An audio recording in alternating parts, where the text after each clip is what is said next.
Hello, everyone. Good morning, good afternoon, good evening. My name is Emilio Bruna, and I'm the president of the Association for Tropical Biology and Conservation. It's my honor to represent the members of the ATBC, more than 1,000 scientists and practitioners based in over 70 countries, and welcome you to today's celebration of the International Day of the Tropics. I'm especially excited this year that we're celebrating this special day with our friends from the Organization for Tropical Studies. Like so many of you, I was fortunate enough to participate in an OTS course as a student, and it was a truly transformative experience. The OTS is a really special organization to me, and I'm really grateful that that we're partners here today. If today's event is any indication, the partnership between OTS and the ATBC will continue to provide some of the most exciting opportunities around to learn about tropical ecosystems and their conservation. If you have any questions at all for our speaker during the presentation today, please be sure to put them in the chat so that we can try to respond during the question and answer session. And with that, I'd like to hand the microphone over to Professor George Middendorf, who's here on behalf of OTS. George, take it away. Thank you, Emilio. I'm really pleased to be here. And depending on your location, I want to wish you a good morning, a good afternoon, a good evening, and possibly even a good night. My name, as Emilio mentioned, is George Middendorf, and I'm the chair of the board of directors of the Organization of Tropical Studies. And I'm here with Amelia and the ATBC to welcome you to this joint organized International Day of the Tropics presentation. This evening's talk, part of the OTS TropTalk Keystone Speaker Series, will be given by Carlos Manuel Rodriguez, who is CEO of the Global Environment Facility. And as much as I would like to introduce Carlos Manuel, because he is a personal and dear friend of both I and my wife's,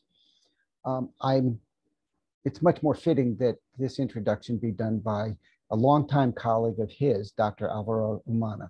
Dr. Umana is currently a senior research fellow at the Tropical Agronomic Center for Research and Higher Education, as well as treasurer and stakeholder member of the board of OTS directors. And historically, Dr. Umana was Costa Rica's first ever Minister of Energy and Environment. He is a recognized leader in policy formulation and environmental economics. He's well known for expanding and regionalizing the country's system of protected areas, for creating new financial mechanisms, for developing a unique system of incentives known today as payment for ecosystem services, and for promoting the creation of entities such as the National Biodiversity Institute. A holder of Masters of Science degrees from Penn State and Master and PhD degrees from Stanford, Alvaro has also designed and developed the Master's Program of Sustainable Development and led it for a decade at Central America's School of Business and Management. He is the author of numerous publications and books, including the World Bank Inspection Panel, the first 4 years in financing for sustainable development, and Point West, the political history of the Guanacaste National Park project, the latter published with the support of the Costa Rica United States Foundation for Cooperation. He has received numerous awards, including the President's Public Service Award from the Nature Conservancy, a Special Achievement Award for the National Wildlife Federation, and an honorary doctorate in law from Williams College. Dr. Umana has been a board member of the United Nations Educational, Scientific and Cultural Organization, the Rockefeller Foundation, the World Resources Institute, the Stockholm Environmental Institute, and a member of the Goldman Environmental Foundation. I'm just thrilled that he's on the board of trustees, at the board of directors for OTS, and that he has the time to do that for us. Alvaro has worked with many of the world's leading conservation individuals, including, of course, Carlos Manuel Rodriguez. Because Dr. Umana is at this moment en route to Costa Rica, he can't be with us in person. And so he managed to fit into his busy schedule a tape of his introduction. And so without further ado, we now turn the floor over to Dr. Alvaro Umana. Thank you.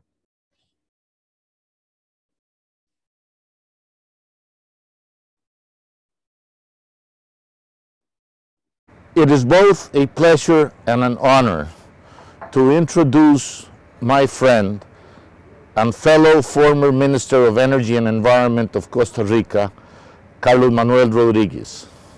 I have known Carlos Manuel for many years and have followed his rising career both in Costa Rica and internationally.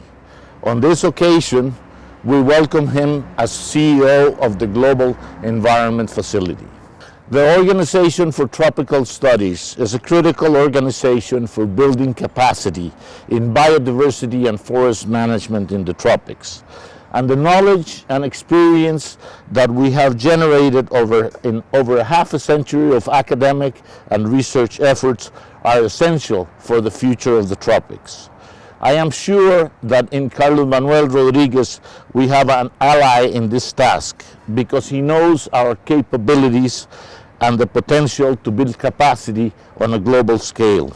I am hopeful that we can work together in this critical task for the future of the tropics. Thank you.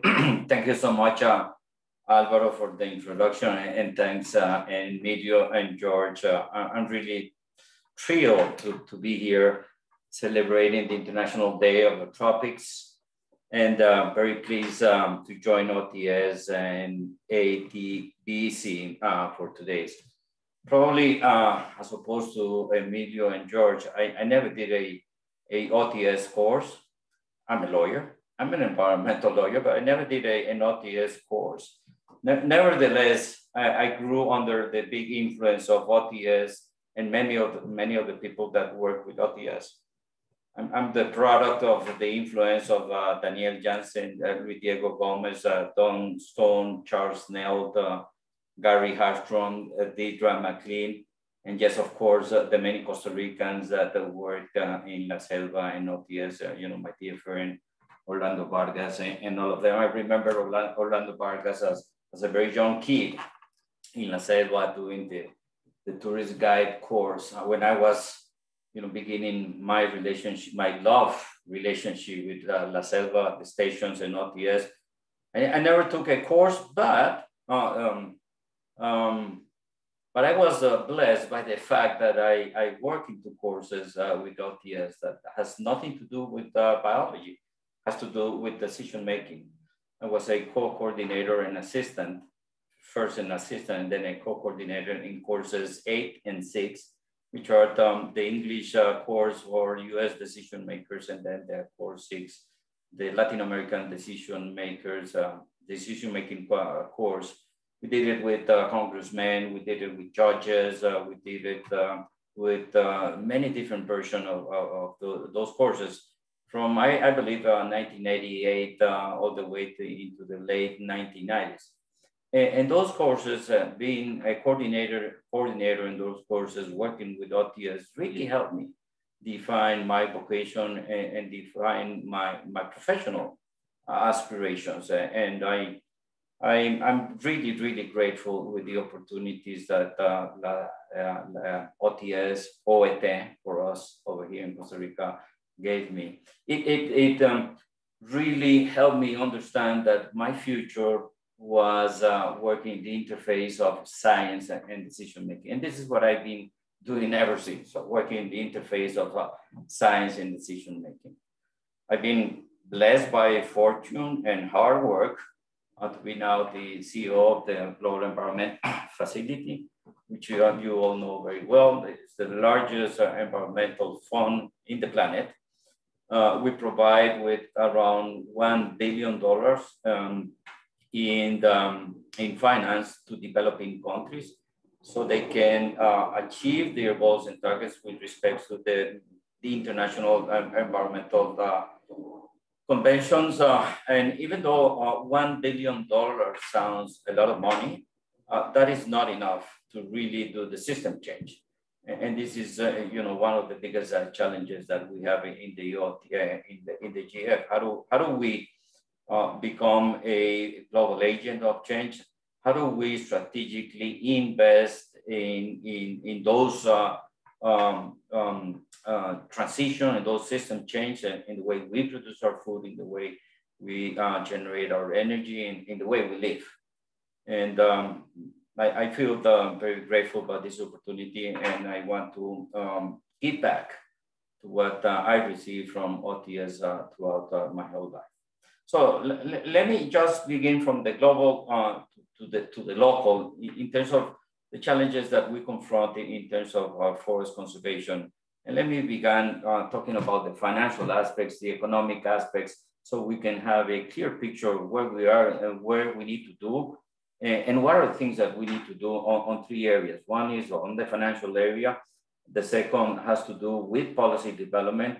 The third has to do with rights, land tenures and rights and access and benefit sharing. And the fourth area that I want to address today has to do with the right institutional frameworks at the government level. Having said this, let me begin with the financial elements. GF allocates around $500 million in nature conservation on an annual basis in around 150 countries. This sounds like a lot of money, but it's very little. For your information, the global financial gap for biodiversity conservation is around $500 billion with B, billion dollars. We humans invest on an annual basis around $125 billion a year from all sources, being 80% of that public expenditures. So the biggest investment that humans do in terms of nature conservation comes from public expenditures. This is what every single country is investing in their own countries to national budgets. This is what Germany invests in Germany. This is what Nicaragua invests in Nicaragua. This is China what invests in China. The other 20% is a mixture of international aid for nature conservation, and can be divided in bilateral and multilateral. The GF is a multilateral mechanism. So the GF is financed through contribution, through assistance for development. And a small percentage of that is private sector investment. These are philanthropic private sector investment, or this is for-profit private sector investment. So this is kind of the breakdown of what we invest. So we invest $125 billion a year in nature conservation. And the latest economic reports and assessment tell us that we should be investing around $750 billion. So we got a huge financial gap. So here, one of the things that we think at the GF is how do we contribute in narrowing that financial gap?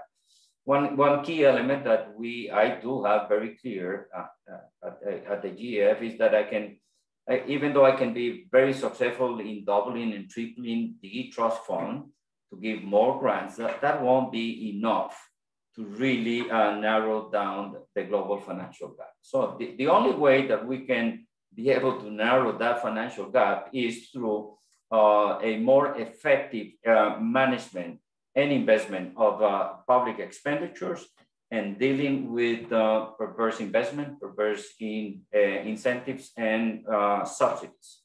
You know, we humans invest many more times in economic activities that destroy nature and contribute to climate change than what we invest in protecting nature. There was a 2015 report done by UNDP in the context of the New York Declaration for Forests that tell us that we humans invest 144 times more financial resources in activities that generates deforestation than what we invest in forest conservation, being 80% of that investment done by the agricultural sector. And probably the others investments are related to energy, dams, particularly dams, and infrastructure, roads, and ports, and other kind of investment. So it's not just a matter of mobilizing from all sources $500 billion, but most importantly, it is the need to phase out all of those perverse incentives that contribute, any investment that contributes to the loss of nature. And this is what my country, Costa Rica, has done for 30 years, and I will share a little bit of that experience. So our work in the Gef in the next decade will be concentrated in two elements that are key in this context. One is we need to invest in ways by which countries can be more policy coherent. And this is a key element in the challenge that we have in front of us.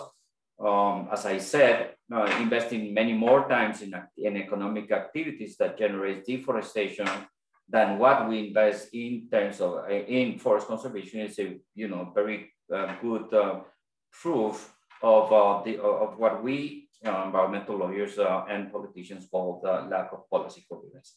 So we need to begin investing in activities that help us break the silo national planning processes, the silo budgeting, and most importantly, dealing with development agendas that confront themselves.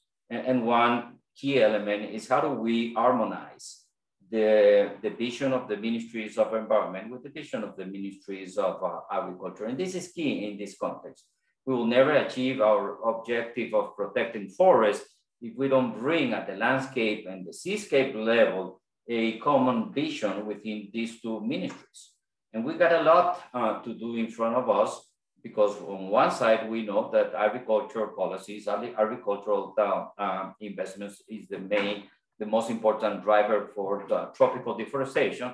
But at the same time, they provide jobs, they provide incomes, and they provide with fiscal resources to governments. So how do we generate a balance there? And here I believe that the science has much to contribute. And here's where OTS and ATBC can really contribute in putting the science and generating synergies within these agendas, agricultural and environmental agendas. I constantly ask myself as I try to think on how we harmonize environment and agriculture agencies, I try to ask myself the very simple question: what is the difference between the Ministries of Agriculture and the Ministries of Environment? Well, the classical reaction or response I receive when I ask this question is that Ministries of Agriculture, they produce wealth, they produce jobs, they produce economic resources, and the Ministries of Environment, what they do is conserve, preserve. It's not seen as a productive ministry or as a productive. Of course, Ministries of Environment are as productive as the Ministries of Agriculture. The only difference that they produce goods and services that are not perceived economically by the market. For me, both of them are important. Both of them generate jobs and improve livelihoods. Both of them contribute to stability and to making our societies more resilient. The only difference for me within the Ministries of Environment and Agriculture is that one works with domesticated biodiversity. The other works with wild biodiversity, working the same landscape with the same stakeholders. So the difference within both of them is minimal. With this understanding, we can be able to generate political understandings on how we narrow that down, that development vision within both of them. And here the science is the glue for that institutional understanding. I'll give you an example of the things that we did many years ago in Costa Rica. There was a study that eventually developed a methodology that eventually became a policy, which was the land use capacity analysis. In 1993, a couple of scientists developed a methodology to assess the capacity, the land use capacity of the soils and the landscape. And they came with a map. That map basically told us in 1993 which were the right agricultural soils, the areas with the topsoils that should be used for agriculture and cattle ranching, and which were the marginal soils, which we shouldn't, clear from forests. We should keep them keep that forest because of the important environmental services that they provide, and because of the fragility of the soils. Having that map that came out of a scientific report help us design a policy whereby in 1996, in the forest law, we banned land use change. And that gave us kind of it became a landmark decision in Costa Rica, where the Ministries of Environment and Agriculture, through a congressional decisions, agree to ban land use change based on the fact that it was irrationally, from the ecological economic point of view, to do land use change from forest into something in areas which were marginal. And that helped us in many different ways to achieve our goals, or a more rational and sustainable use of the soils, and help us do the big effort of halting and reverting the rate of deforestation at the same time that we were restoring degraded lands.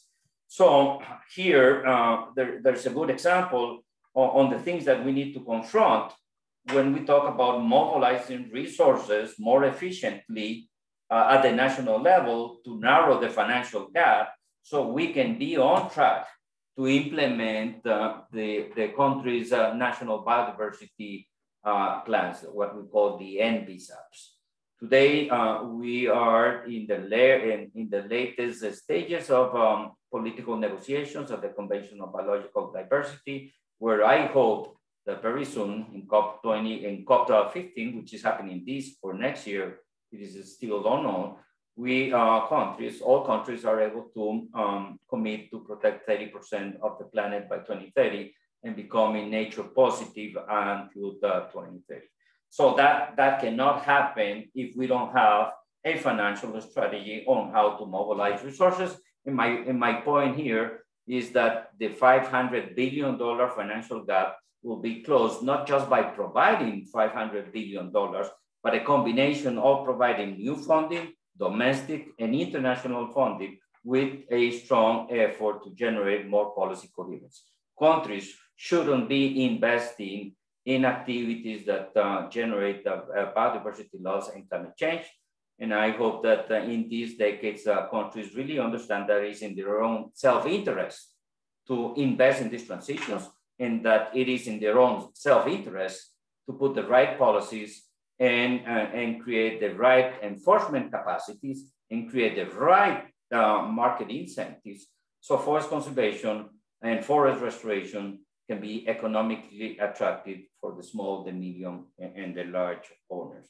So this is what we plan to do at the GF in the next decade. We, as I said, we provide with just 0.5% of the global investment on an annual basis for nature conservation.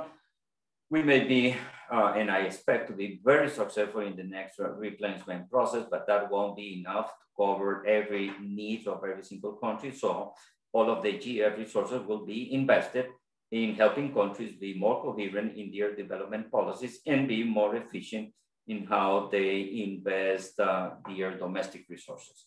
At the end of the day, we need to recognize that we can triple, double or triple the financial assistance to developing countries for nature conservation, that will never, ever be enough. It will happen when countries began realizing that it's in their own self-interest to protect nature, and that the same way that they invest in terms of education and the health of the people. And this is going to happen in the next decade. So I'm extremely optimistic that these things are going to happen in the next decade. So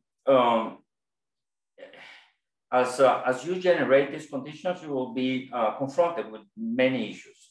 And let me bring 3 issues which are key. So you can go from generating a nature deficit, which is what we're doing today. We're losing species, we're losing ecosystems like never before. And let me just add a couple of elements here about the dimension of what we're doing, what we are confronting. IPBES tell us that if we continue business as usual, we will lose 1 million species in the next decade. And even though I'm not an ecologist or biologist, I'm a lawyer, I think that number of 1 million species is wrong.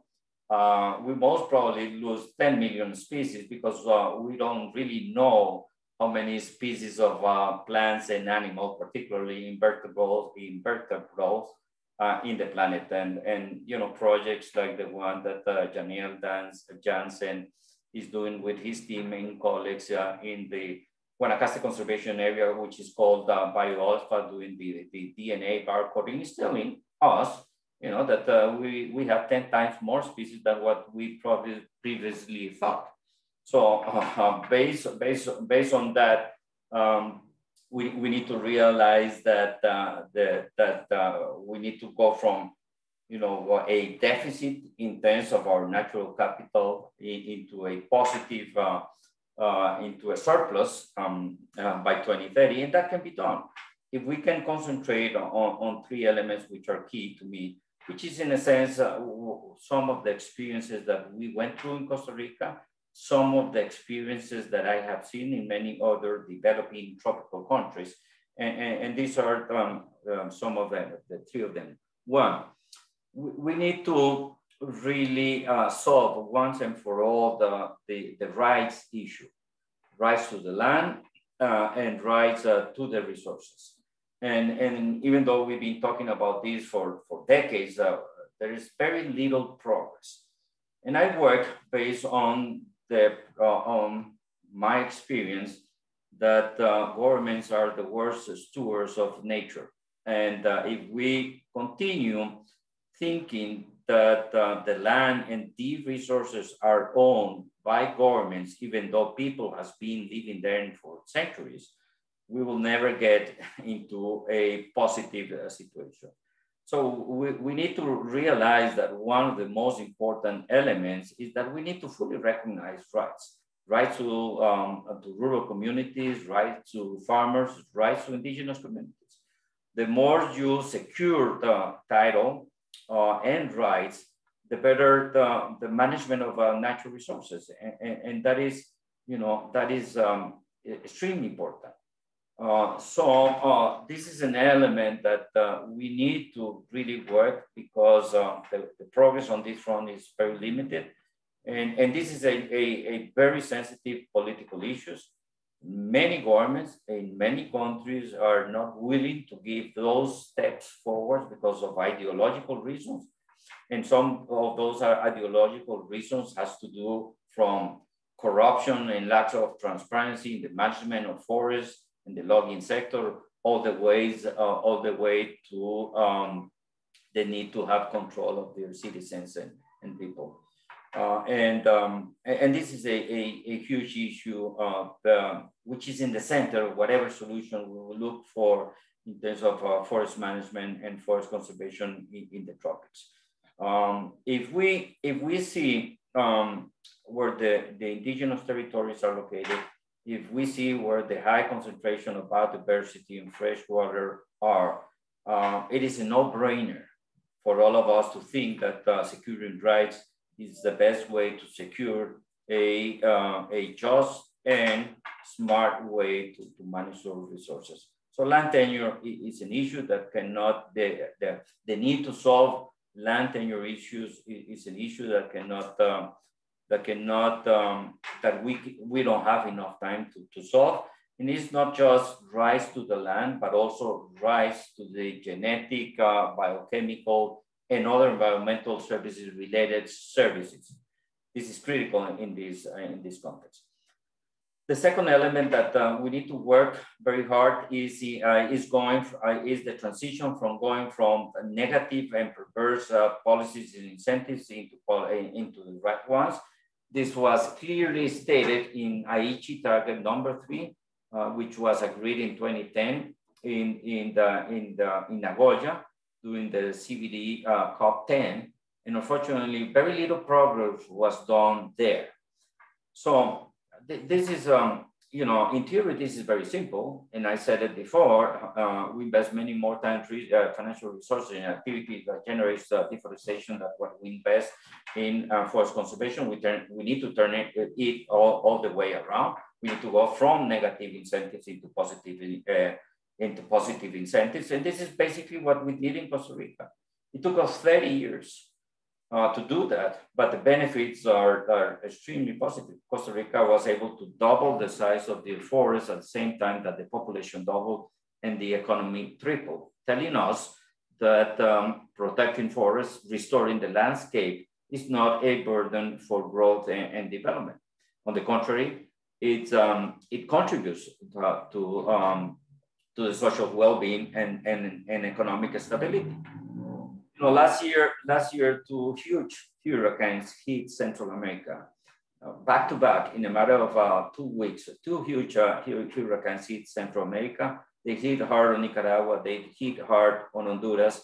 And yes, even though the eye and the big part of the hurricane was over Nicaragua and Honduras, the rains were really, really heavy in Costa Rica. And you know what we learned out of that is that those areas in Costa Rica with the highest forest cover were the areas with the less impact in human impacts or in infrastructure. In those areas with less forests were much more impact. And the same thing in Nicaragua and Honduras. I did with some colleagues in Nicaragua and Honduras some preliminary, very broad analysis of the impact of these 2 hurricanes. And yes, of course, the less forests, the most vulnerable. Even a children from school knows this. Nevertheless, Honduras and Nicaragua has lost 25% of their forest in the last 20 years, as opposed to Costa Rica that has, increased forest cover. So we Costa Ricans began to associate forest cover to climate adaptation. We associate it to more resilient. And this is where the political momentum really happens, where people really put pressure on governments to invest in the national system of protected areas, to invest in nature-based solutions, to invest in ecosystem-based adaptation.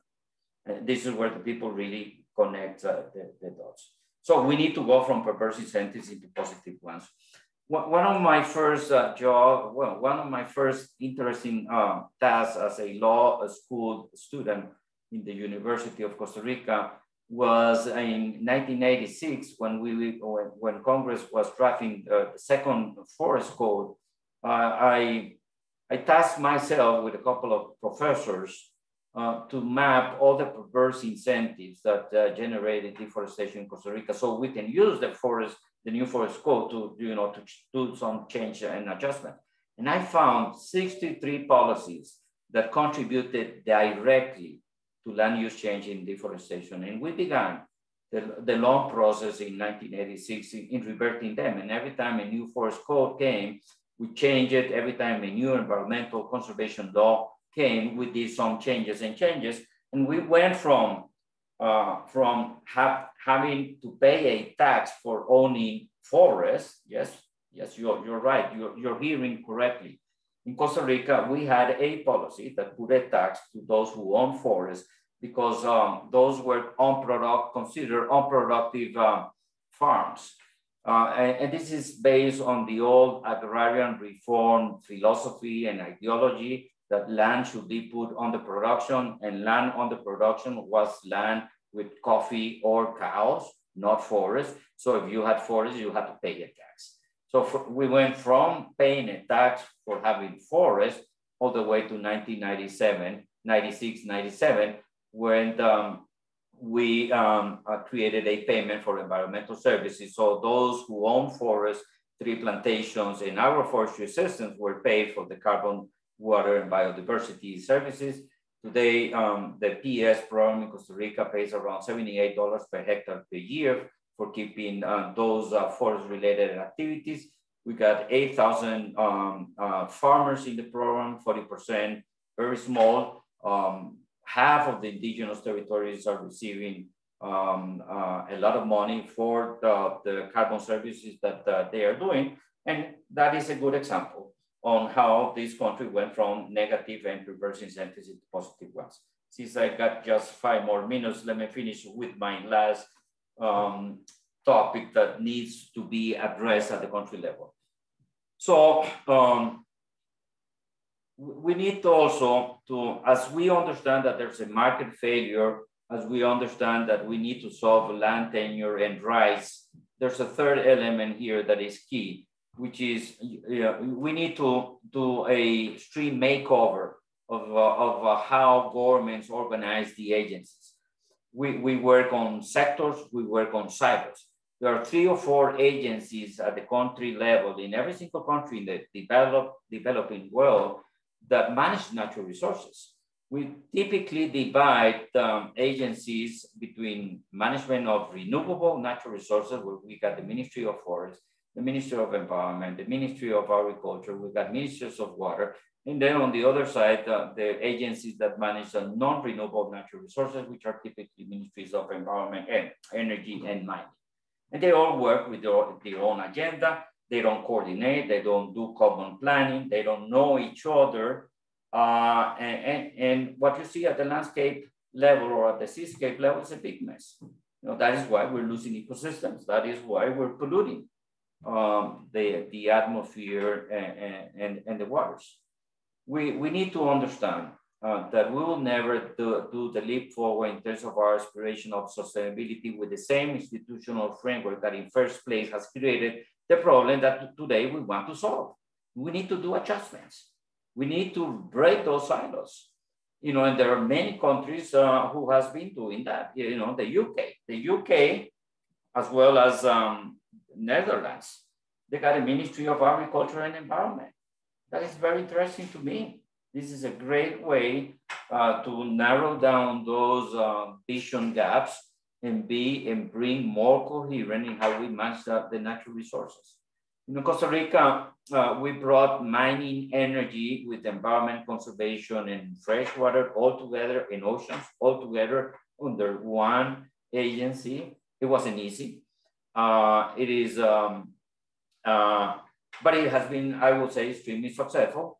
But also on the lower levels in Costa Rica, we used to have a park service, a forest service, and a wildlife service, 3 agencies managing biological resources in the same landscape, 3 agencies managing their own protected areas without any common planning. I mean, like I see in many places in the world, and probably the US is a good example. When I go to the Yellowstone Basin, I see 20 agencies working with different visions in the same landscape.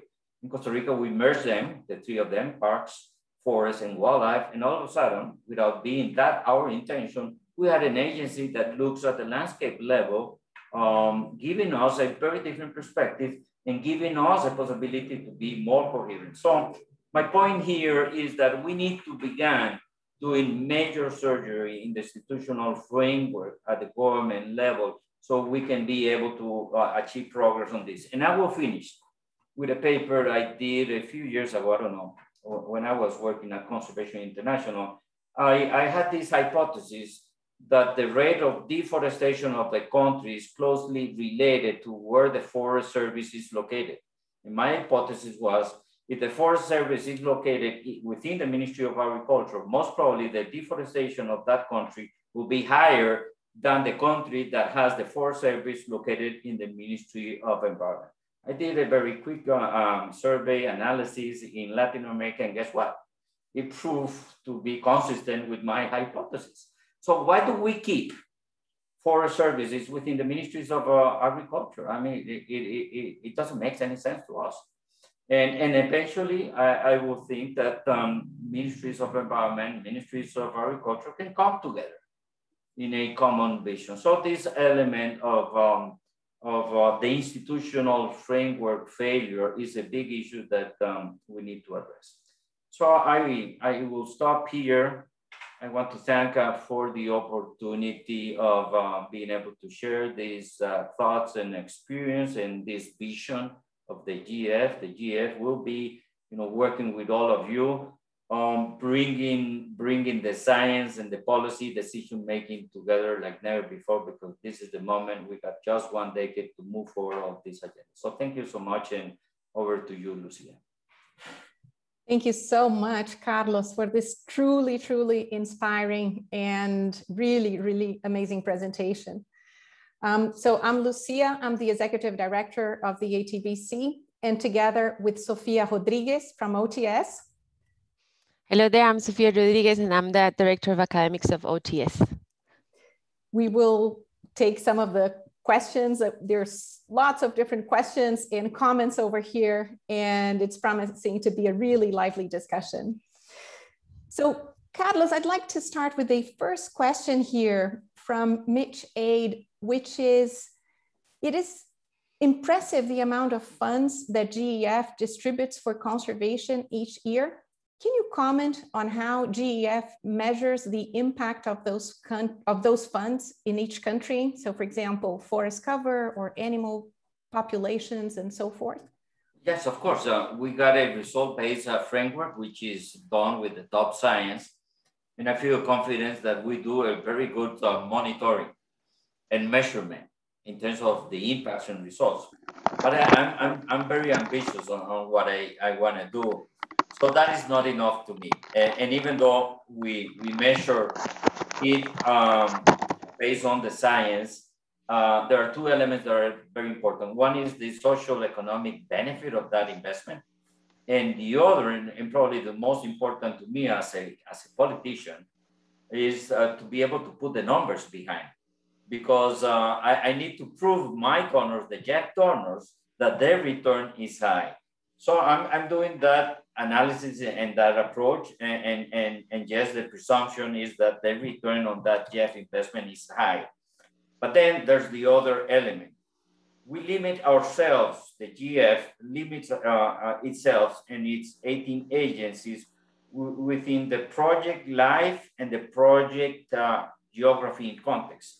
I want the GF investment to be a positive incentive for countries to do better in terms of overall national environmental performance. Let me give you an example of what I mean by this. We allocate resources based on a methodology that distributes resources within 150 countries. And one very important index is project performance. So we reward those countries that perform very good in their project. But in many cases, I see very good projects in countries that the government care less about forest conservation or pollution. So I need to turn things in a way that the GF can contribute not just to what I mentioned in my talk about policy coherence and mobilizing domestic resources, but also becoming a positive force for better performance at the country level.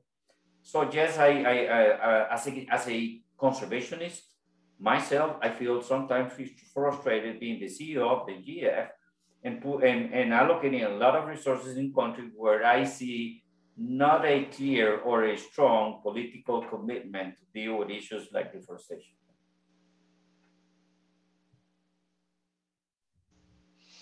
Thank you. And I'm going to second Lucia to thank you for such an amazing, inspiring talk. We have lots of questions, so we'll go in order. Next question is from Deirdre McClure, and this one is long. I'll read to you. She says, Carlos Manuel, when you started with Gef, you said you wanted to focus on the recipient rather than the donor nations, and that your sights were more on the Southern Cross than the Northern Star. You further said that the money put into conservation efforts would only be advantageous long-term if the recipient nations had the legal framework and the infrastructure to make Gef and other investments of long-term value.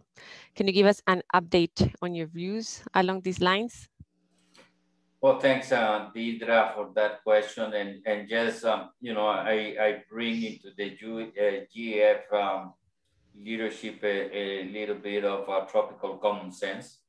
And that is why I said that my journey in the GF will not be guided by the Northern Star rather than the Southern Cross. This is to say that I come from a recipient country. I know the realities of a recipient countries. I know where the recipient countries fail to perform and to provide with what donors would like to see. And I'm, really working on this. And And I think very strong in my narrative that the GF should become a very positive force for better performance at the country level. I will continue working in helping countries be more consistent and coherent in their development policies, things that I mentioned throughout my talk. These are things that there is broad common understanding, and the challenge is how do we ground down that in very specific actions? Well, I got a few ideas. The agencies and the countries has many ideas, and yes, of course, the learning by doing will be, you know, a fast way to deal with that. But I feel that there's an overall acceptance that that countries should mobilize more efficiently the large sums of money that they are investing on an annual basis in terms of nature conservation. You know, Sophia, at this point, if I ask any country in the planet, developed or developing country, how much are you investing in biodiversity conservation? They don't know. They cannot answer me that question. If I ask that country, how much money do you need to protect nature at the country level? A handful of countries may give me a question. So if we don't know how much we are investing, if we don't know who are the actors who are investing in nature conservation, we will never achieve our goals of narrowing the financial gap so we can be on track with the national and international commitments for nature conservation. Fantastic. Thank you so much, Carlos. So we have another question here, which is, we've learned so much from GEF's successes. Would you like to share what you consider one of GEF's most successful projects? And on the other side of the coin, would you like to tell us some learnings from more challenging GEF projects? Well, what a question. The GEF has been, you know, this is the 30th year. This is the 30th anniversary of the GEF, and we've been investing in for 30 years. The first project was done in Poland, in protecting and restoring the European wilderness and the European bison. That was very, very interesting. So I will say that 3 areas for me has been key. I cannot mention one project. There are many projects which are being very important, but I will say that first, what the GEF has invested in protected areas, in creating protected areas, in supporting the creation of system of protected areas, in creating capacity for the management of protected areas. This is just one. In working in corridors, so connectivity is guaranteed with protected areas, in doing the monitoring, capacity building. That's one key area that the GEF has been, you know, a leader at the world level. The other sector that I think is, or the other contribution that the GEF has done very good is the contribution that the GEF has done to the conservation trust funds. There's many conservation trust funds that had a initial contribution by the GEF, and that those conservation trust funds works in the financial sustainability of nature and biodiversity management. I expect to do well in my replenishment so we can continue providing support to those conservation trust funds. And then, of course, for me, the small grant programs is also a very successful program. Our main mandate is to provide funding to countries. And let me clarify, one thing is a country and another thing is a government. We're providing money to countries. That doesn't mean that we are providing money to governments. The government is the counterpart in that relationship. So for me, a country is, you know, public sector, private sector, the academic, scientists, civil society, and private sector. And I will do my best to guarantee that the GEF resources reach everybody. Of course, we spread too thin. And yes, this means that we need to be more smart and more efficient in how we allocate resources. But this is to say that the small grant program has been, to me, one of the most successful programs that we ever had. I hope that, and I got a proposal to grow and to make bigger that program. and to bring and concentrate on gender, concentrate on indigenous communities, concentrate on youth. Those are new innovative ideas that we have for the small grant program as we move forward in our replenishment process. Yeah, what you have said is so key. What you said earlier, to generate that political understanding it's become absolutely clear. Next question is from Corinne.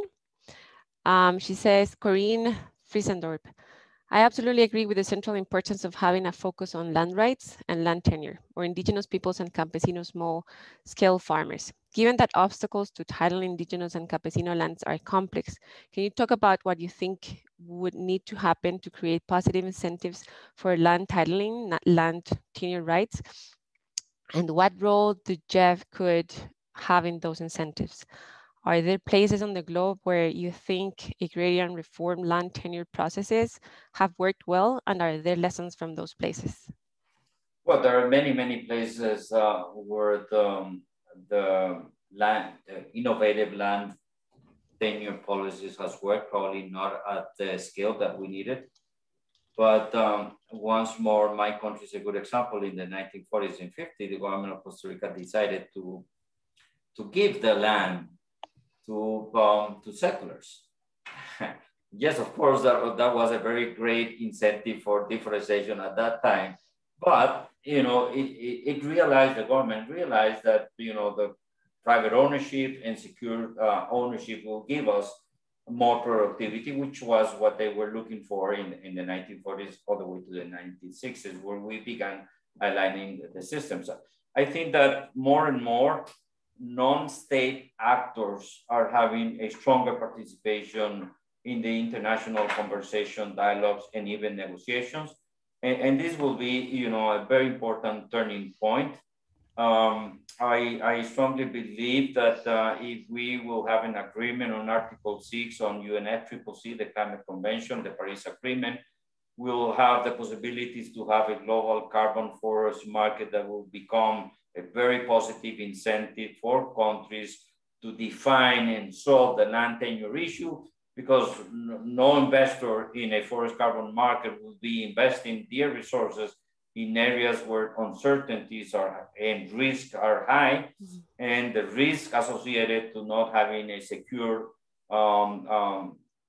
reliable land tenure system will work against them. So I think that is an issue. And yes, of course, there's an issue of legitimacy and redemption associated to this. And for me, coming from Costa Rica, a country that has invested a lot in this matter, it makes a lot of sense to really understand that the more secure the rights are, the better the management will be for the natural resources.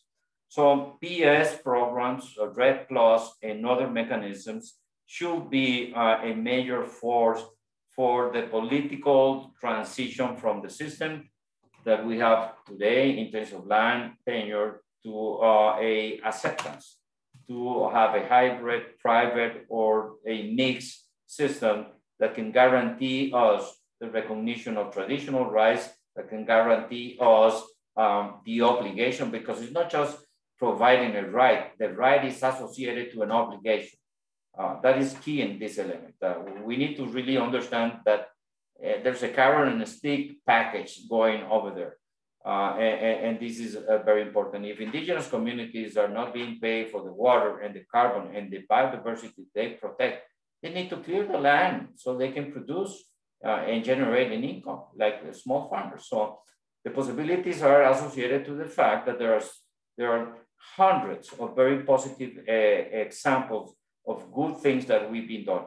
The other element, Sophia, which is very important, we need once and for all to stop the irrational logging of old growth primary forests in the planet, once and for all. The same way that we This is very important because, you know, we will never achieve the 1.5% or 30% nature conservation, those goals, if we keep this scheme of large industrial concession-based logging of primary forest. It doesn't generate any social, economic, or environmental benefit. I'm a strong believer in the community-based management of forests, timber and non-timber products. And this is another good example of how we need to go into ways by which we can manage those resources more sustainably through a system that recognizes the rights. Unfortunately, there's still many countries with many developing countries with promoting the large-scale logging of their primary forests. And unfortunately, there's still a lot of developed nations which are silent to the fact that those logging companies are from those nations. So there's a moral issue here associated to that, to my very personal perspective. The GF doesn't invest in the industrial logging. We invest in community-based management. And I think that that should be a model that can help countries consolidate the proper rights and benefit sharing schemes that we need.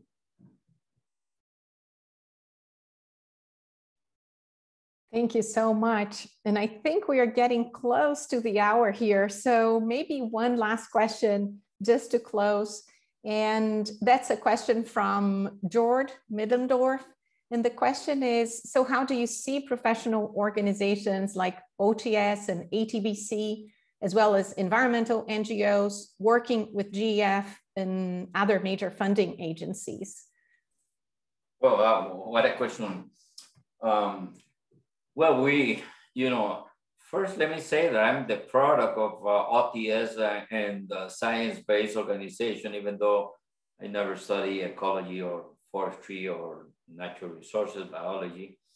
But I was, in a sense, very much influenced by OTS, understanding that we need to engage with policymakers. And policymakers most policymakers are very smart, very committed, very wise people, and they use data and information for the decision-making processes. If we don't understand how do they feed up the decision-making processes, if we don't understand the language that they provide with, we are not going to make it. And let me give you an example. I was talking about the GF result-based framework. Yes, we got a lot, a very interesting methodology where we can measure, how many tons of carbons are we offsetting to our projects, how many hectares are being protected, how many metric cubes of water are being, restored. But that to a decision maker, to a politician, that doesn't resonate. That's, talking about tons of carbon, that doesn't make sense and it's irrelevant to them.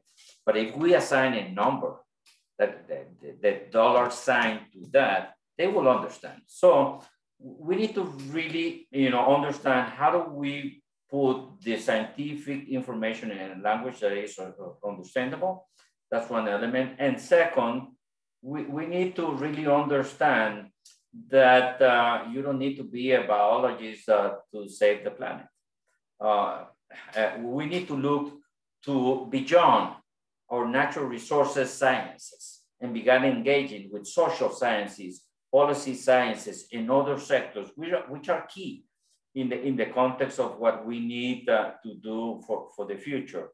And that is a key element. So creating those alliances with those other scientific organizations that doesn't work with natural resources is a key element for the future.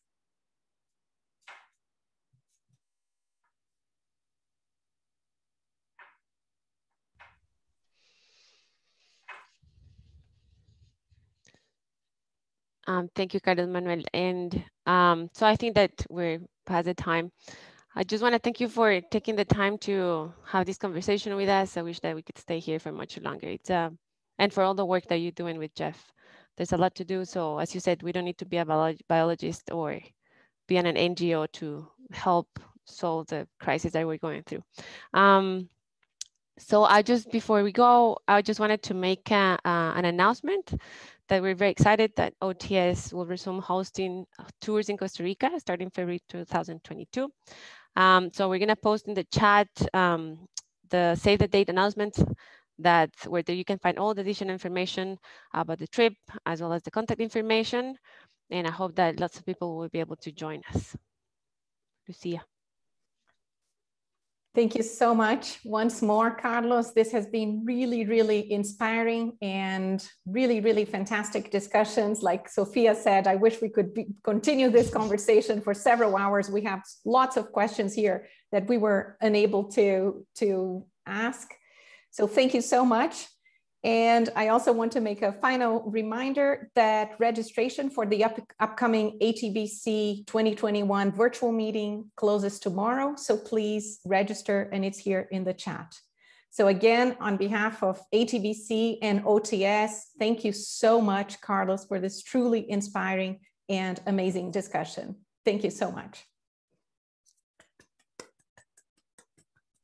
Muchas gracias. Thank you all. Bye-bye. Muchas gracias.